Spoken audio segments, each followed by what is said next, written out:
नमस्कार बच्चों, आज मैं आप लोगों के सामने 10वीं कक्षा का जो है नया पाठ लेकर आ रही हूँ, रोबोट, जिनके लेखक है डॉक्टर प्रदीप मुखोपाध्याय आलोक। उनके जो उपनाम है वो है आलोक। ठीक है, यहाँ पर उन्होंने एक उद्देश्य दिया है जिसे हम थोड़ा सा पढ़ेंगे। छात्रों को इस पाठ के द्वारा समझाया जाता है कि मशीन कभी भी मनुष्य का स्थान नहीं ले सकता और मनुष्य का महत्व कभी कम नहीं हो सकता। अब यहाँ पे लेखक कहते हैं कि कुछ ऐसे कार्य हैं जो मशीन नहीं कर सकते, केवल मनुष्य ही कर सकते हैं। मनुष्य को ही उसे संभालना होता है। हर एक कार्य, हर एक काम जो है मशीन नहीं करती है। कुछ कार्य ऐसे हैं जो मनुष्य ही कर पाता है। तो यहाँ पर इसीलिए इतना उसे महत्व, मशीन को महत्व मत दो, यहाँ पर दिया गया है। अब ये कहानी है जिसे हम पढ़ेंगे। ठीक है, तो मैं शुरू कर रही हूँ। वर्षों से सक्सेना परिवार में काम कर रहा था। वर्षों से सक्सेना परिवार में काम कर रहा था साधुराम अचानक एक दिन चलती बस से गिरकर उसे खतरनाक चोट आ गई। अब जो है बहुत वर्षों से जो है एक सक्सेना परिवार है, जो जॉइंट फैमिली है। तो वहाँ पे जो है एक साधुराम करके एक नौकर क्या है काम कर रहा है, जिसे क्या है जिसका बस से गिर गया था। तो उसका एक्सीडेंट हो गया था। चलती बस से गिरने के कारण क्या है, उसका एक्सीडेंट हो गया था। तो उसे अस्पताल में भर्ती किया गया था, अर्थात वो हॉस्पिटल में एडमिट था। तो वो हॉस्पिटल में रहने के कारण क्या है, सक्सेना परिवार में कोई काम करने वाला नहीं था, कोई नौकर नहीं रहा था। तो वहाँ पर उन्हें बहुत कष्ट हो रहा था। उनके परिवार के सदस्यों को क्या है, नौकर ना रहने के कारण क्या है, बहुत ही कठिनाइयाँ हो रही थी, बहुत ही कष्ट झेलने पड़ रहे थे। क्योंकि उनको नौकर की आदत थी, हर एक काम नौकर को कहते थे, ये ले आओ, वो ले आओ, ऐसे करो, वैसे। तो अब क्या है, ये सभी काम क्या है वो खुद करना पड़ रहा था उनको। तो बहुत ही कष्ट हो रहा था। और ये जो कष्ट है, ये जो है धीरज सक्सेना को देखा नहीं जा रहा था कि अपने परिवार के सदस्यों का, उनका ये जो कष्ट है, उनका ये जो दुख है, उन्हें देखा नहीं जा रहा था। वो मुखिया होने के कारण, घर के हेड होने के कारण, मुखिया होने के कारण क्या है, कुछ इसका उपाय निकालना चाहते थे। तो मैं अब आगे पढ़ूंगी। वे कुछ फैसला करना चाहते थे और उन्होंने फैसला कर लिया कि किस तरह इसका सलूशन करें, किस तरह इस क्या कहेंगे प्रॉब्लम का जो है हल करें। तो यहाँ पर देखेंगे, आगे पढ़ूंगी। उसे अस्पताल में भर्ती करना पड़ा। सक्सेना परिवार बड़ा था, अर्थात जॉइंट फैमिली थी। बड़े बेटे बेटियों, नाती पोतों से घर में हमेशा रौनक और चहल पहल बनी रहती थी।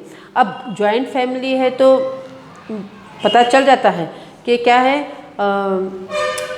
रौनक बने रहना, अर्थात हंसी मजाक का आवाज़ आना, या फिर क्या कहेंगे, ज़ोर ज़ोर से बातों का आवाज़ आना, कुछ भी ऐसे, ठीक है, बातों का, हंसी मजाक का, छेड़खानी का, ऐसे कुछ भी आवाज़ें आती तो उसे रौनक कहते हैं। जो पड़ोसी है वो है, घर में कोई है, तो ऐसे लगता था। तो और चहलकदमी अर्थात क्या, कोई ना कोई उपस्थित रहता था, अर्थात घुमा घूमी रहती थी। ठीक है, घर खाली नहीं रहता था, वीरान नहीं रहता था, कोई ना कोई घर में रहता ही था। तो चहलकदमी रहती थी। साधुराम के अस्पताल पहुंच जाने से सभी की तकलीफें बढ़ गई। धीरज सक्सेना से परिवार वालों का यह दुख देखा नहीं गया। तभी परिवार के मुखिया के नाते उन्होंने कोई फैसला किया। इस फैसले के तहत अगले रोज वे रोबोटिक्स कॉरपोरेशन के कार्यालय जा पहुंचे। अब वे जो है इतनी तकलीफें होने के कारण जो है उन्हें वे कुछ निर्णय लेते हैं। वो क्या निर्णय लेते हैं कि एक ऑफिस, एक दफ्तर को जा पहुँचते। उस दफ्तर का नाम है रोबोटिक्स कॉरपोरेशन के कार्यालय पहुंच जाते हैं। प्रश्न पूछा जाएगा, धीरज सक्सेना किस कार्यालय गए थे? तो रोबोटिक्स कॉरपोरेशन। वर्ष 2030 के नवंबर का महीना था। कौन सा महीना था? नवंबर का महीना था। दफ्तर अभी खुला ही था। एक रोबोट वैक्यूम क्लीनर से दफ्तर के फर्श को साफ करा था। फर्श अर्थात ज़मीन, ठीक है। तो दफ्तर खुला हुआ था। एक रोबोट जो है वो वैक्यूम क्लीनर अर्थात ज़मीन साफ करने की मशीन, जो है उससे जो है दफ्तर के फर्श का अर्थ है ज़मीन को क्या है वो क्लीन कर रहा था अपने हाथों से, रोबोट साफ कर रहा था। कंप्यूटर विद कृत्रिम बुद्धि आर्टिफिशियल इंटेलिजेंस का समावेश रोबोट में करने में सफल हो गए थे। कुछ रोबोटों में तो मानवीय संवेदना के गुण पैदा करने में भी कंप्यूटर विदों एवं रोबोटिकी वैज्ञानिकों को सफलता मिली थी। अर्थात कुछ वैज्ञानिक जो थे, कंप्यूटर के जो वैज्ञानिक थे, वे जो है आर्टिफिशियल एजेंसीज अर्थात मनुष्य की तरह ही सब करना, रोबोट, ऐसा कुछ आविष्कार उन्होंने किया था। ठीक है, मानवीय संवेदन के गुण भी उनमें पैदा किए थे। रोबोट में जो है मानवीय संवेदना के गुण भी, अर्थात दुख का गुण या फिर सहानुभूति का गुण, ठीक है, ये कुछ गुण जो थे, कुछ गुण जो है रोबोट में डाल चुके थे, आविष्कार कर चुके थे। ऐसे रोबोट तैयार किए थे कौन? कंप्यूटर वैज्ञानिक लोगों ने, और उसमें क्या है वे सफल भी हो गए थे। अब ये जो है धीरज सक्सेना जो है दफ्तर जाते हैं तो वहाँ पर क्या होता है देखो, काउंटर पर बैठे एक रोबोट ने ही धीरज सक्सेना का स्वागत किया था। अब ये क्या है, एक रोबोट जो है वो क्या करता है, धीरज सक्सेना का वेलकम करता है, स्वागत करता है, आओ आओ बैठो आओ, ऐसे स्वागत करता है। जी श्रीमान, मैं आपके लिए क्या कर सकता हूँ? अब वो पूछता है कि मैं आपके लिए क्या सेवा है, मैं आपके लिए क्या कर सकता हूँ, मैं आपकी क्या सेवा कर सकता हूँ। ये कौन कह रहा है? रोबोट कह रहा है। जवाब में धीरज सक्सेना बोले, मुझे घरेलू कामकाज करने के लिए एक बुद्धिमान रोबोट की ज़रूरत है। अब वो अपनी प्रॉब्लम कहते हैं, अर्थात मुझे ऐसा रोबोट चाहिए जो घर के कामकाज करे और बुद्धिमान रहे। याद रहे उनकी शर्त क्या है, जो बुद्धिमान रहे और घर के सभी काम करे, ये वो मांग रखते हैं, ये वो कहते हैं। किसको? रोबोट को। अब हम चाहते हैं, धीरज के घर में, धीरज सक्सेना के घर का नौकर नहीं था, तो उसको बुद्धिमान नौकर रोबोट की क्या ज़रूरत है? ठीक है, उसकी क्या आवश्यकता है, ये हम भी प्रश्न पूछ सकते हैं ना। तो हमारे भी विचारों में आता है कि चलो कामकाज के लिए ठीक है, मगर बुद्धिमान रोबोट की क्या आवश्यकता है? तो यहाँ पर देखो वो क्यों ऐसे मांगते हैं। यह सुनकर काउंटर पर बैठा रोबोट बोला, लेकिन घरेलू कामकाज के लिए बुद्धिमान रोबोट क्यों? आप साधारण रोबोट से भी काम चला सकते हैं। तो वही ना, हम जो विचार कर रहे हैं वही विचार क्या है, रोबोट के मन में आए कि उसे बुद्धिमान रोबोट की क्या आवश्यकता है, कामकाज करने वाले रोबोट चल सकता है। यही प्रश्न वो क्या करते हैं, धीरज सक्सेना को पूछते हैं। अब धीरज सक्सेना इसका क्या उत्तर देते हैं, सुनिए। दरअसल मुझे बुद्धिमान रोबोट चाहिए, मेरे नाती पोतों का होमवर्क कराने के लिए एवं वर्ड प्रोसेसर पर मेरा काम संभालने के लिए भी। अब वो कहते हैं कि बुद्धिमान रोबोट चाहिए मुझे, क्योंकि काम तो कामकाज के लिए भी चाहिए, वो तो कर लेगा रोबोट, मगर बुद्धिमान इसलिए चाहिए कि मेरे नाती पोतों को क्या है, होमवर्क कराने के लिए, ठीक है, पढ़ा लिखा चाहिए, अर्थात उनका होमवर्क कराए और वर्ड प्रोसेसर पर इन्हें क्या है, मदद करे, अपने कार्यालय के जो भी कामकाज है उसके लिए भी क्या है, उनका मदद करें, मदद संभालें। ठीक है, जैसी आपकी मर्जी। अब ये राज़ी हो जाते हैं रोबोट। अब कहते हैं जैसे आपको चाहिए वैसे मिल जाएंगे। जब आप ज़्यादा कीमत चुकाकर बुद्धिमान रोबोट की सेवाएं लेने के लिए तैयारी हैं तो हमें भला क्या एतराज़ हो सकता है। अब वो देखो, हर एक की एक कीमत होती है। अगर तुम बहुत अच्छी क्वालिटी के कोई वस्तु लेते हैं तो उसकी कीमत भी क्या है, अच्छी होती है, अर्थात भारी होती है, ज़्यादा होती है। तो इसी तरह वो रोबोट को क्या है, कामकाज के अलावा क्या है, बुद्धिमान बोल रहे हैं, तो उसके लिए उन्हें ज़्यादा पैसा चुकाना होगा, अमाउंट क्या है, ज़्यादा देने होगा, तो वो दे सकता है। तो वो कहते हैं कि तुम अगर अमाउंट हमें ज़्यादा दे रहे हो, रकम ज़्यादा दे रहे हो, तो हम क्या है, तुम्हें वो रोबोट देने के लिए तैयार हैं, हमें कोई प्रॉब्लम नहीं है। एतराज़ करते हैं प्रॉब्लम, हमें कोई प्रॉब्लम नहीं है। धीरज सक्सेना को यह रोबोट बहुत ही व्यवहार कुशल और चालाक लगा। सचमुच ग्राहक की नब्ज़ पकड़ने की कला में वो पारंगत लगता था। अब जो है धीरज सक्सेना एक तरह से क्या है, सामने वाले का शायद साइकोलॉजी जानते हैं, पता नहीं, बस उन्हें जो रोबोट, सामने वाले रोबोट का जो है व्यवहार बहुत ही अच्छा लगता है उसे। उसका स्वागत करना, उसकी बातें क्या है उसे अच्छी लगती है धीरज सक्सेना को। अर्थात वो जानते हैं कि वो जान गए कि ये रोबोट जो है किस तरह से ग्राहक से बात करता है और किस तरह से अपने बातों को क्या है अपनी बातों से जो है कन्विंस करता है, सामने वाले को जो है मना लेता है कोई भी बात। ये क्या है कला जो है उस रोबोट में है, ये नफ्स पकड़ना, अर्थात ये कला को उन्होंने पकड़ लिया। ठीक है,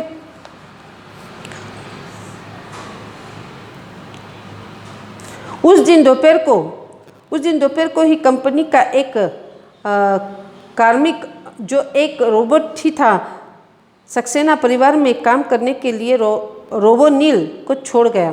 तो अब जो है रोबोनील जो सक्सेना के घर में काम करने वाला रोबोट है उसका नाम क्या है, रोबोनील। प्रश्न पूछा जाएगा, जरा ध्यान से नाम याद रखें। सक्सेना धीरज सक्सेना के घर में कौन सा रोबोट काम के लिए लिया गया, तो रोबोनील। ठीक है, जिस रोबोट का ऑर्डर धीरज सक्सेना ने दिया था उसी का नाम रोबोनील था। रोबोनील के घर में आ जाने से सभी ने राहत की सांस ली, अर्थात सभी को क्या हो, सेटिस्फाइड हो गया, सभी आराम से बैठ गए क्योंकि रोबोनील के आने से। क्यों, वहाँ पे कुछ काम करना नहीं पड़ रहा है उनको, वे सब आराम करने वाले। सभी काम कौन कर रहा है, रोबोनील कर रहा है। तो सभी सेटिस्फाइड हो गए, आराम से रह जाना अर्थात सांस लेना, सभी ने राहत की सांस ली अर्थात सेटिस्फाइड हो गए वो लोग। ठीक है, सुबह नाश्ता कराने, अब उसका काम क्या क्या है गिनते जाओ आप लोग, कितना काम उसे दिया गया है। सुबह नाश्ता कराना, मेहमानों के स्वागत में द्वार खोलना, घर के छोटे बच्चों को कहानियाँ सुनाना,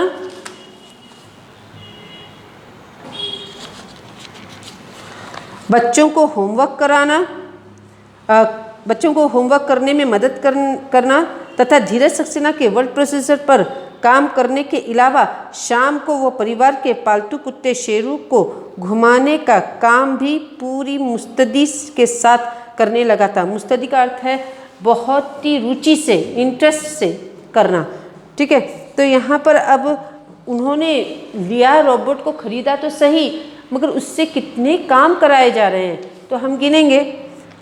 पहले सुबह नाश्ता कराना 1, दूसरा मेहमानों के स्वागत में द्वार खोलना 2, घर के छोटे बच्चों को कहानियाँ सुनाना 3, बच्चों का होमवर्क करने में मदद करना 4, धीरज सक्सेना के वर्ड प्रोसेसर पर काम करने 5, और साथ ही परिवार के कुत्ते शेरू 6।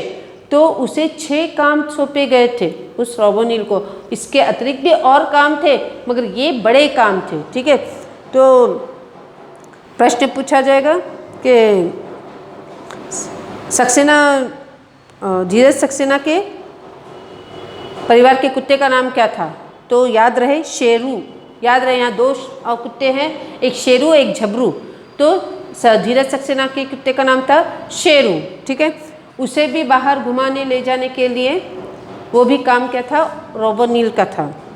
रोबोनील रोज़ शाम को शेरू को टहलाने के लिए ले जाता था। ऐसे में एक दिन उसकी मुलाकात रोबोदीप से हो गई। अब रोज़ वो जो है उसका रूटीन हो गया था कि वो रोज़ क्या है शेरू को क्या है बाहर घुमाने ले जाता था। मगर एक दिन क्या हो जाता है, उसकी मुलाकात जो है रोबोदीप, एक रोबोट है वो भी, तो वो जो है शर्मा परिवार का रोबोट है, उसका नाम है रोबोदीप। ठीक है, उससे उसकी मुलाकात हो जाती है। वो भी क्या करता है रोबोदीप, वो भी क्या है अपने कुत्ते को लेके क्या है बाहर घुमाने के लिए जाता है। तो उस कुत्ते का नाम जो है झबरू था। याद रहे, वर्मा जो परिवार है, शर्मा जो परिवार है उसके नौकर का, उसके रोबोट का नाम क्या था, रोबोदीप, और उसके कुत्ते का नाम जो था झबरू था। ये याद रहे, प्रश्न पूछा जाएगा कि शर्मा परिवार के कुत्ते का नाम क्या था, तो झबरू। शर्मा परिवार के रोबोट का नाम क्या था, तो रोबोदीप। दोनों रोबोटों के बीच दोस्ती हुई तो शेरू और झबरू भी आपस में हिल मिल गए। अब ये दोनों में दोस्ती हो गई, किसमें, रोबोदीप और रोबोनील में। तो शेरू और झबरू में भी क्या हो गया, दोस्ती हो गई। रोबोनील की तरह रोबोदीप भी एक बुद्धिमान रोबोट था। बातों बातों में एक दिन रोबोदीप ने रोबोनिल को बताया, जानते हो रोबोनिल, तुम्हारे आने से पहले सक्सेना परिवार में कौन काम करता था? अब रोबोनिल तो नया आया है, उसे पता नहीं धीरज सक्सेना के घर में क्या सिचुएशन हो रही है, क्या हालात है, क्या परिस्थिति है। अब क्या है, रोबोदीप जो है उसका दोस्त बन गया, मित्र बन गया। तो बातों बातों में एक दिन रोबोदीप क्या कहता है, रोबोनिल को बताता है कि तुम्हारे आने से पूर्व जो है सक्सेना परिवार में कौन काम करता था, तुम्हें पता है क्या? ऐसे प्रश्न पूछता है। रोबोनिल को इस बारे में कुछ पता नहीं था। वह बोला, नहीं तो मुझे इसकी कोई जानकारी नहीं है। अब क्या है, वो रोबोदीप को कहता है, नहीं मुझे नहीं पता कौन काम करता था और मुझे इसका कोई बात की जानकारी मुझे पास नहीं है। पर तुम्हें किसने बताया? और ये जो बातें हैं, मेरे से पहले जो है कोई यहाँ काम करता था, ये तुम्हें किसने बताया? यही पूछ रहा है। मैंने शर्मा परिवार को तुम्हारे सक्सेना परिवार के बारे में बातचीत करते हुए सुना। साधुराम नाम का सेवक एक बस दुर्घटना में घायल होकर किसी अस्पताल में है। अब वो कहते हैं कि साधुराम नामक एक जो है नौकर है, वो क्या है, कुछ बस दुर्घटना के कारण, एक्सीडेंट के कारण क्या है, वो अस्पताल में है और उसकी जगह पे क्या है, तुम्हें लिया गया है। ये बातें कौन बता रहा है? रोबोदीप। सो तो ठीक, अब वो कह रहे हैं ठीक है ना, वो अगर अस्पताल में है तो क्या करके ऐसे वो पूछा है। सो तो ठीक है, पर इसमें खास बात क्या है? ठीक होकर वो दोबारा सक्सेना परिवार से आज जुड़ेगा। अब वो कहता है कि वो अगर बीमार है, ओके ठीक है कोई बात नहीं, मगर जब वो ठीक हो जाएगा तो वापस आ जाएगा और मैं चला जाऊंगा, ये कहता है। मगर अब जो है रोबोदीप उसे क्या कहता है, देखो, नहीं रोबोनिल, यही तुम गलत हो। अब क्या कहता है कि तुम यहाँ पर ही गलत हो, कि तुम्हें पता ही नहीं कि क्या होने वाला है आगे। ठीक है, तुम्हारे परिवार के मुखिया धीरज सक्सेना की शर्मा साहब से मुलाकात हुई थी। उन्होंने बताया कि वह अब साधुराम की छुट्टी करने वाले हैं। अब वो कहते हैं कि तुम्हें गलत फहमी है। ये कौन बोल रहा है? रोबोदीप बोल रहा है, तुम्हें गलत फहमी है। धीरज सक्सेना जो है शर्मा परिवार के से मुलाकात की थी, शर्मा साहब से, और उन्हें बताया था कि तुम अब आ गए हो तो मैं क्या है उस नौकर की छुट्टी कर दूंगा, अर्थात तो क्या है साधुराम को मैं हमेशा के लिए निकाल दूंगा, ठीक है, नौकरी से। सुनकर रोबोनिल चौंक गया, बोला, क्या कहा तुमने? वे लोग साधुराम की छुट्टी करने वाले हैं, पर क्यों? अब ऐसे अच्छा आश्चर्य होता है कि वो लोग साधुराम की छुट्टी क्यों कर रहे हैं, क्या बात है, ऐसे कैसे कर सकते हैं? अर्थात मैं किसी के पेट पर लात मार रहा हूँ, अर्थात उसके खाने, उसका जो उसकी नौकरी मैंने छीनी है, ये उसको एक तरह से मन में दुखी हो रहा है, इसीलिए कि तुम उन्हें बहुत भा गए हो। बूढ़े साधुराम को थोड़ा मुआवजा देकर वे उसको गांव भिजवा देंगे। अब वो कहते हैं कि तुम जो है उन्हें बहुत पसंद आ गए हो, इतना सब काम कर रहे हो ना तुम, तो तुम क्या है उन्हें बहुत पसंद आ गए हो और कुछ मुआवजा करते हैं, कुछ अमाउंट देना, ठीक है।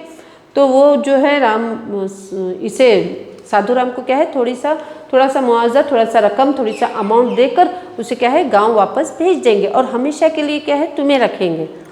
ये बात रोबोदीप बताता है। मगर रोबोदीप, यह तो रोबोटिकी के नियम के विरुद्ध है। कोई रोबोट किसी इंसान को कैसे नुकसान पहुंचा सकता है? यह तो साधुराम के पेट पर लात मारना हुआ। नहीं, हमें कुछ करना होगा। अब ये कहता है ये कैसा हो सकता है, ये तो रोबोटिकी के नियम के, उसूल के, प्रिंसिपल्स के, रूल्स के खिलाफ है, अगेंस्ट है, विरुद्ध है। तो ये कैसा हो सकता है? हमारे लिए किसी मनुष्य को कष्ट हो, ये नहीं हो सकता, ठीक है। अर्थात उसके पेट पर लात मारना, तो उसकी जॉब लेना, उसकी नौकरी लेना, ये हमारे नियम में नहीं है।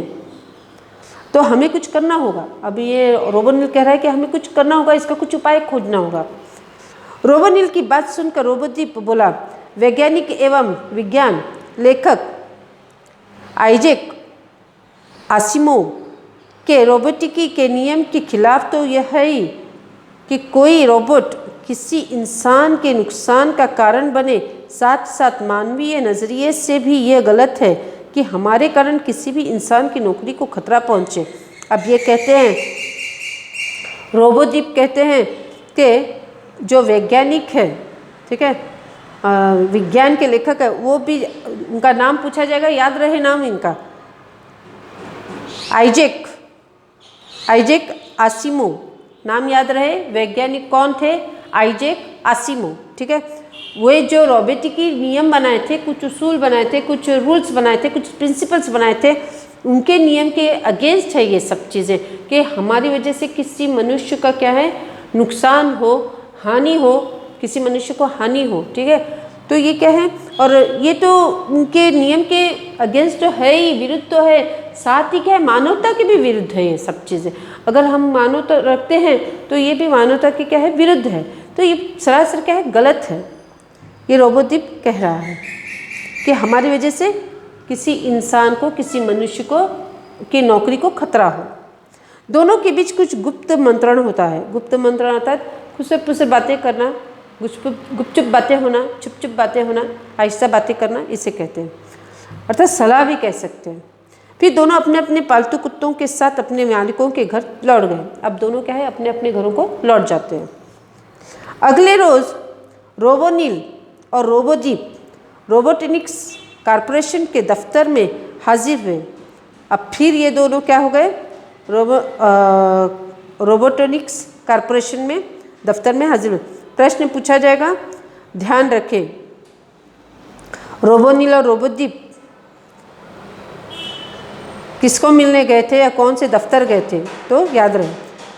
कंपनी के मालिक रोबोजीत से उन्होंने भेंट की। अब वो जो दोनों हैं ना, वहाँ के जो मालिक थे, ठीक है, ओनर थे, उनसे मिलते, उनका नाम था रोबोजीत। प्रश्न पूछा जाएगा, ध्यान रहे, रोबोजीत जो है उस कॉरपोरेशन के जो है दफ्तर के जो है मालिक थे रोबोजीत, उनसे भेंट करते हैं और पूरी सारी बातें बता देते हैं।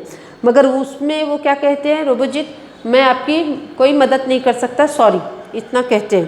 अर्थात मैं क्या हूँ, इन शर्तों में, इन नियमों में क्या हूँ, बंधा हुआ हूँ, मैं मजबूर हूँ। एक तरह से वो क्या कहते हैं, मैं मजबूर हूँ, मैं कुछ नहीं कर सकता, मैं तुम्हारी कोई सहायता नहीं कर सकता, ऐसे वो कहते हैं। मैं पढ़ती हूँ, देखो, सुनो आप लोग। कंपनी के मालिक रोबोजीत से उन्होंने भेंट की, सारी बातें विस्तार से समझाई। सुनकर रोबोजीत बोले, मगर मैं क्या करूँ, मैं तो अनुबंध की शर्तों से बंधा हूँ, अर्थात मैं मजबूर हूँ, मैं नियमों में क्या हूँ, बंधा हुआ हूँ, मैं कुछ नहीं कर सकता आपकी मदद। व्यापार में अगर मैं नियम को देखने लगूँ तो कर लिया मैंने धंधा। अब क्या है, कुछ रूल्स होते हैं व्यापार में, कुछ बिजनेस में रूल्स रेगुलेशंस होते हैं। अगर मैं उसके अगेंस्ट चला गया, अर्थात मैं व्यापार ना करके मैं मानवता दिखाता रहा, तो मैं धंधा कर चुका, मैं बिजनेस कर चुका, मुझे लॉस हो जाएगा। तो मैं आप लोगों की कोई मदद नहीं कर सकता, मैं तो लोगों की कोई मदद कर ही नहीं सकता। वो कह सकता है, वो कहता है कि मैं तुम लोगों की जो है कोई मदद नहीं कर सकता। रोबोनिल और रोबोदीप ने बहुत समझाने की कोशिश की, रोबोजीत टस से मस्त नहीं हुआ। वो दोनों जो है बहुत समझाते हैं, बहुत प्रयास करते हैं, बहुत प्रयत्न करते हैं कि ये सब क्या है, विरुद्ध है हमारे रूल्स रेगुलेशंस या फिर जो भी अनुबंध है उसके विरुद्ध है, तो ये छोड़ दो, ये सब करके रोबोजीत से ये करते हैं। मगर वो क्या करता है, टस से मस्त नहीं होना, अर्थात वो अटल रह जाता है, वो जिद करता है कि मैं तुम्हारी कोई भी मदद नहीं कर सकता। उसे आसिमोव के नियमों से बढ़कर धंधे की चिंता थी, और जो भी रोबोटिक्स से जो वैज्ञानिक थे आसिमोव, उनके कुछ नियम थे, कुछ प्रिंसिपल्स थे, कुछ रूल्स थे, वो तक उन्होंने दिखाया, तो भी क्या है, वो कहता है मैं मजबूर हूँ, मैं कुछ नहीं कर सकता, क्योंकि उसे बिजनेस करना है, वो बिजनेस पर निर्भर हुआ है, उसे बिजनेस की चिंता हो रही थी, उसके धंधे की चिंता हो रही थी। वे दोनों निराश होकर वापस लौट आए। कुछ दिन और गुजर गए, सक्सेना परिवार रोबोनिल को पाकर फूला नहीं समा रहा था, अर्थात बहुत अधिक आनंदित थे सक्सेना परिवार के लोग, बहुत ही खुश थे। पर रोबोनिल साधोराम के कारण बहुत चिंतित था। उसके कारण साधोराम की नौकरी को आंच आए, यह उसे किसी भी सूरत में मंजूर नहीं था। अब उसके कारण किसी साधुराम को कष्ट हो या उसकी नौकरी को धक्का हो, खतरा हो, तो ये उसे अच्छा नहीं लग रहा था, उसे दुख हो रहा था। रोबोनिल सोचता कि इंसान अपने स्वार्थ और लालच के तहत नियम और कानून को अंगूठा दिखा देता है। अब अपने स्वार्थ के लिए, अपने धंधे के लिए रोबोजित क्या कर रहा है, पूरे नियम क्या है तोड़ रहा है। जो रोबोटिक की जो नियम थे वो सब तोड़ रहा है। कितना स्वार्थी हो गया था वो। पर लगता है रोबोटों में भी अब वही कमी पैदा हुई होगी। तो यहाँ पर वो कहते हैं कि जो मानव में है स्वार्थीपन, ये रोबोटों में भी क्या है आ गया है। उसी रात रोबोनिल को धीरज सक्सेना ने एक विज्ञान कथा वर्ड प्रोसेसर पर टाइप करने के लिए दी। कथा संक्षिप्त में इस प्रकार थी। एक घर में नौकर को जो किसी जानलेवा बीमारी से पीड़ित था, निकालकर उसकी जगह पर एक रोबोट को रख दिया गया। किसी तरह रोबोट को इस बात की जानकारी मिल जाती है तो वह रोबोटिक संघ से संपर्क साधकर संघ को सारी बातों से अवगत कराता है। संघ रोबोटों की हड़ताल की घोषणा कर देता है, अतः समझौता इस बात पर होता है कि उस नौकर को घर में फिर से रख लिया जाएगा। अब जो है धीरज सक्सेना जो है एक विज्ञान कथा वर्ड प्रोसेस पर क्या है एक कथा देते हैं, किसके, रोबोनिल को टाइप करने के लिए। और उसमें ऐसे ही सेम इसकी कहानी थी, रोबोनिल की कहानी थी। उसमें भी एक घर में नौकर को क्या है एक्सीडेंट में क्या है या फिर नहीं सॉरी बीमार था वो नौकर क्या है बीमार था, तो उसकी जगह पे क्या है नया रोबोट लाया गया। तो जब रोबोट को मालूम पड़ जाता है कि उस नौकर की क्या है नौकरी खतरे में है, तो वो क्या करता है रोबोटिक एक संघ एक ग्रुप बनाता है रोबोटों की, और क्या है हड़ताल कर देता है। हड़ताल करने से क्या होता है उसकी मांग जो होती है घोषणा कर देता है, अर्थात एक समझौता होता है। हड़ताल करने से क्या हो जाता है एक समझौता हो जाता है। उस समझौते में क्या हो जाता है रोबोट होता है वो जीत जाता है, फिर उस नौकर को वापस उस घर में रखा जाता है। तो इस तरह से वो जब टाइप करने लगता है तो इतने में उसके मस्तिष्क में एक क्या होता है एक आइडिया आ जाता है। तो अब वो क्या करता है देखो, कहानी टाइप करके रोबोनिल की धात्विक और तारों भरे परिपंथ वाली खोपड़ी में यकायक मानो नीली रोशनी हो गई। अर्थात उसे एक आइडिया नज़र आता है, एक क्या कहेंगे उसका सलूशन नज़र आता है। अगले रोज ही रोबोदीप के साथ वह संघ के कार्यालय जा पहुंचा। सब बातें सुनकर अध्यक्ष ने संघ की कार्यकारिणी की आपातकालीन बैठक बुलाई। अब ये जब दोनों क्या है संघ कहाँ जाते हैं, कार्यालय जाते हैं, संघ के कार्यालय जाते हैं और पूरी जो परिस्थिति होती है वो अध्यक्ष को सुनाते हैं। अध्यक्ष क्या करते हैं एक मीटिंग रखते हैं और उस मीटिंग में जो है ये प्रश्न रखा जाता है, ये बात रखी जाती है।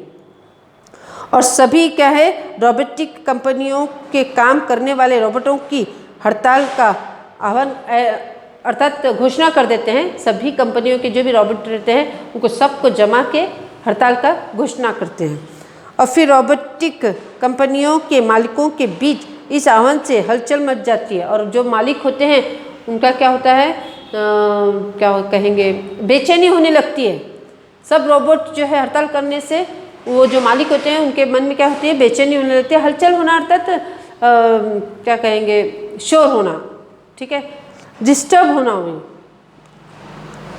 उन्होंने रोबोजित पर सक्सेना परिवार के साथ हुए अनुबंधन को तुरंत रद्द कर देने का दबाव डाला।